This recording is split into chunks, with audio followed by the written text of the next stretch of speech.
She survived being virtually decapitated. She was having to hold her head up so it didn't fall off. And in what she thought were her dying seconds, she wrote a message in the sand. Now, this case obviously comes with a massive trigger warning. It's incredibly disturbing, so please do be warned. It was December 1994 in Port Elizabeth, South Africa. Alison Botha had had a fairly normal childhood. The only thing I suppose was out of the ordinary was her parents divorced when she was around 10 years old. But this honestly just helped her become a more independent person. She seemed to cope quite well with this. At the age of 21, she went to live overseas for 4 years. She was super adventurous, and like I said, she was very independent. She was a beautiful young woman. But as time went on, although she enjoyed her travel, she did want to come home. She began a job as an insurance broker, and things seemed to be going well for her in life. She had great friends and a great social life, but all that would change forever on the 18th of the month. A now 27-year-old had been out that evening with some friends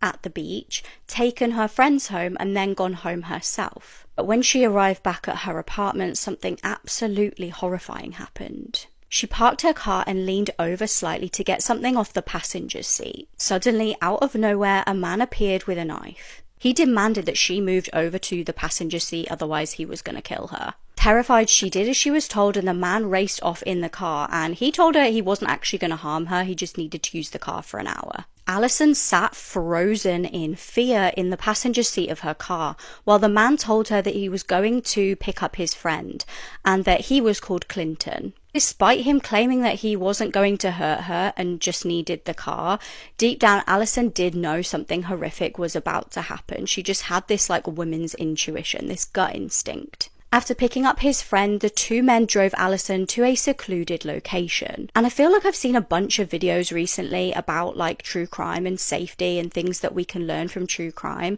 And one of the things that I see posted time and time again is don't ever let an attacker take you to a second location. Whatever they're planning at the second location is not good. You might as well take your chance and scream and kick up a big fuss if you are somewhat in public than just going with the person. Obviously way easier said than done, but just as a bit of a survival tip, if somebody wants to take you to another location, it's obviously because what they want to do to you, they don't want to do in public, in front of people, or where they could potentially be spotted. So these men drove Alison to a beach and viciously SA'd her. And not content with leaving her after this, they then tried to kill her. They suffocated her until she went unconscious, but she was thankfully still alive. But apparently one of the men saw her twitch a little bit, and they just knew that they needed to do more to kill her. They then stabbed her